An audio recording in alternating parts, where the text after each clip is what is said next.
प्यारे बच्चों, नमस्कार। नवोदय विद्यालय समिति मुख्यालय नोएडा के तत्वावधान में कक्षा 12वीं के बच्चों के लिए तैयार की गई ई सामग्री में आप सभी का स्वागत है। मैं हूं बाबूराज जैन, जवाहर नवोदय विद्यालय पुदुचेरी में कार्यरत हूं। आइए कक्षा 12वीं के बच्चों के लिए प्रस्तुत है वितान भाग 2 का पहला पाठ सिल्वर वेडिंग। पाठ का नाम है सिल्वर वेडिंग और इसके लेखक हैं मनोहर श्याम जोशी। पाठ से पहले हम लेखक परिचय ले लेते हैं। इसके लेखक हैं मनोहर श्याम जोशी। इनका जन्म 9 अगस्त 1933 में हुआ था।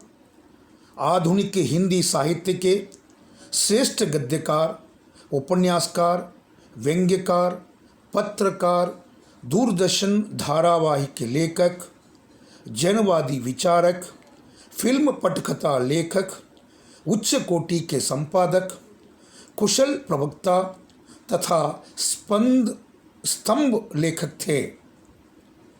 दूरदर्शन के प्रसिद्ध और लोकप्रिय धारावाहिकों बुनियाद, नेताजी कहीन, मुंगेरी लाल के हसीन सपने, हम लोग आदि के कारण वे भारत के घर घर में प्रसिद्ध हो गए थे। ये रंग कर्म के भी अच्छे जानकार थे। उन्होंने धारावाहिक और फिल्म लेखन से संबंधित पटकथा लेखन पुस्तक की रचना की है। दिनमान और साप्ताहिक हिंदुस्तान के संपादक भी रहे।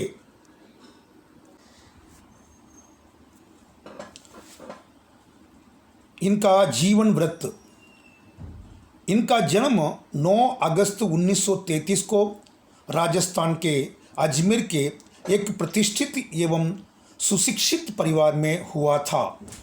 इन्होंने स्नातक की शिक्षा विज्ञान में लखनऊ विश्वविद्यालय से पूरी की। परिवार में पीढ़ी दर पीढ़ी शास्त्र साधना एवं पठन पाठन व विद्या ग्रहण का क्रम पहले से ही चला आ रहा था। अतः विद्या अध्ययन तथा संचार साधनों के प्रति जिज्ञासु भाव इन्हें बचपन से ही संस्कार रूप में प्राप्त हुआ, जो कालांतर में इनकी आजीविका एवं इनके संपूर्ण व्यक्तित्व विकास का आधार बना। इनकी रचनाएं नेताजी कहीं, लखनऊ मेरा लखनऊ, गाथा कुरुक्षेत्र की, सीमांत डायरी, कश्मीर से कच्छ तक, 21वीं सदी, मैं कौन हूँ, हरिया हरक्यूलिस की हैरानी, प्रभु तुम कैसे किस्सागो, मंदिर घाट की पुरिया, कसब कुरु कुरु स्वाहा, उस देश का यार क्या कहना। चलिए आज हम इस सिल्वर वेडिंग पाठ का सार देख लेते हैं। आधुनिकता की ओर बढ़ता हमारा समाज एक ओर नई उपलब्धियों को समेटे है, तो दूसरी ओर मनुष्य को मनुष्य बनाए रखने वाले मूल्य कहीं घिसते चले गए हैं। जो हुआ होगा और समहाउ इम्प्रॉपर के 2 जुमले इस कहानी के बीज वाक्य हैं। जो हुआ होगा में यथास्थितिवाद यानी ज्यों का त्यों स्वीकार लेने का भाव है, तो समहाउ इम्प्रॉपर में एक अनिर्णय की स्थिति भी है। ये दोनों ही भय इस कहानी के मुख्य पात्र यशोधर बाबू के भीतर के द्वंद्व हैं। वे इन स्थितियों का जिम्मेदार भी किसी को नहीं ठहराते। वे अनिर्णय की स्थिति में हैं। दफ्तर में सेक्शन ऑफिसर यशोधर पंत पूरा काम निपटा कर ही ऑफिस से निकलते हैं, भले ही 5 बज चुके हों। इसी कारण अधीनस्थों को भी 5 बजे के बाद भी रुकना पड़ता है। इस पाठ से संबंधित मुख्य बिंदु देखिए। मेनन उन्हें सिल्वर वेडिंग की बधाई देता है, पर चड्डा उनसे चाय मट्ठी लड्डू की मांग करता है। यशोधर 10 रुपए का नोट चाय के लिए देते हैं, परंतु उसे यह संभव इम्प्रॉपर लगता है। चड्डा के जोर देने पर वे 20 रुपए का नोट दे देते हैं, पर चाय पार्टी में शरीक नहीं होते। पिछले कई वर्षों से यशोधर बाबू का अपनी पत्नी व बच्चों से मतभेद होने लगा। इसी वजह से उन्हें घर जल्दी लौटना अच्छा नहीं लगता। उनका बड़ा लड़का विज्ञापन कंपनी में नौकरी कर रहा था और शुरू में ही कंपनी उसे 1,500 रुपये मासिक वेतन देती थी। उन्हें यह बात भी समहाउ इम्प्रॉपर लगती है। उनका दूसरा बेटा आईएएस की तैयारी कर रहा था। उसका एलाइड सर्विस में ना जाना भी उन्हें अच्छा नहीं लगता। उनका तीसरा बेटा स्कॉलरशिप लेकर अमेरिका चला गया। उनकी एकमात्र बेटी शादी से इनकार करती है और डॉक्टर की उच्च शिक्षा के लिए अमेरिका जाने की धमकी देती है। वे अपने बच्चों की तरक्की से खुश हैं, किंतु सामंजस्य नहीं बिठा पाते।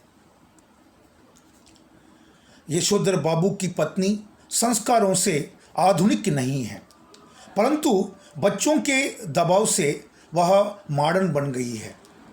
शादी के समय भी उसे संयुक्त परिवार का दबाव झेलना पड़ा। अब वह बच्चों का पक्ष लेती है तथा सहूलियत के हिसाब से यशोधर बाबू की बात मानने की बात करती है। यशोधर उसे शामिल बुढ़िया, चटाई का लहंगा, बूढ़ी मुँह मुहा से, लोग करें तमाशे कहकर उसके विद्रोह का मजाक उड़ाते हैं, परंतु वे खुद ही तमाशा बनकर रह गए हैं। यशोधर बाबू रोज बिल्ला मंदिर जाते, फिर पहाड़गंज से घर के लिए साग सब्जियां लाते। वे 8 बजे से पहले घर नहीं पहुंचते। यह बात उनकी पत्नी व बच्चों को अखरती है। किशनदा को यशोधर बाबू बार बार याद करते हैं, क्योंकि जब वे दिल्ली आए तो किशनदा ने उन्हें आश्रम दिया तथा नौकरी दिलवाई। उन्होंने यशोधर को सामाजिक व्यवहार सिखलाया। किशनदा उन्हें जिंदगी के हर मोड़ पर सलाह देते थे। जब तक किशनदा दिल्ली में रहे, यशोधर बाबू ने उनके पट्ट शिष्य की भूमिका पूरी निष्ठा से निभाई।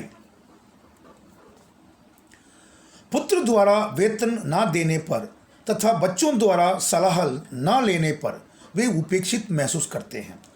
वे कहते हैं कि बच्चे घर का सामान खुद लाएं, पर बच्चे चाहते थे कि इन कामों के लिए नौकर रख लें। उन्हें घर में सिल्वर वेडिंग पार्टी मनाना भी अच्छा नहीं लगता। बच्चों के आग्रह पर वे केक भी काटते हैं, जबकि उन्होंने कहा, somehow I don't like all this. उन्होंने अंडा होने के कारण केक नहीं खाया। वे पूजा का बहाना करके चले गए। मेहमानों के जाने के बाद वे लाल गमछे में ही बैठक में चले गए। बच्चे उनकी इस बात के सख्त खिलाफ हैं। प्रेजेंट खोलने की बात कही। भूषण उनको बोलता है कि यह ऊनी ड्रेसिंग गाउन है। सुबह दूध लाने के समय आप फटा फ्लावर पहनकर चले जाते हैं, वह बुरा लगता है। बच्चों के आग्रह पर उन्होंने ड्रेसिंग गाउन पहना। उनकी आंखों की कोर में जरा सी नमी चमक गई। यह कहना कठिन है कि उनको भूषण की यह बात चुभ गई कि आप इसे पहनकर दूध लाने जाया करें। वह स्वयं दूध लाने की बात नहीं कर रहा है। जीवन के इस मोड़ पर वे स्वयं को अपने उसूलों के साथ अकेले पाते हैं। इस प्रकार आधुनिक युग परिवर्तनशील एवं अधिक सुविधाजनक है। आज के युवा आधुनिकता और परिवर्तनशीलता को महत्व देते हैं। दूसरी ओर यशोधर बाबू की पत्नी समय के साथ परिवर्तित होती है, लेकिन यशोधर बाबू अभी भी किशनदा के संस्कारों और परंपराओं से चिपके हुए हैं। इसके साथ ही कहानी को समाप्त करते हैं। गृह कार्य। सिल्वर वेडिंग कहानी के आधार पर यशोधर बाबू के द्वंद्व को स्पष्ट कीजिए। सिल्वर वेडिंग कहानी की मूल संवेदना क्या है? प्रश्न नंबर 3, किशनदा को यशोधर बाबू बार बार क्यों याद करते हैं? प्रश्न नंबर 4, सिल्वर वेडिंग कहानी के आधार पर यशोधर बाबू का चरित्र चित्रण कीजिए। प्रश्न नंबर 5, यशोधर बाबू का अपने बच्चों के साथ कैसा व्यवहार था? प्रश्न नंबर 6, यशोधर बाबू की पत्नी किन कारणों से आधुनिक बन गई है? इन प्रश्नों को आप अपने घर जाकर अपनी उत्तर पुस्तिका में लिख लीजिएगा। धन्यवाद।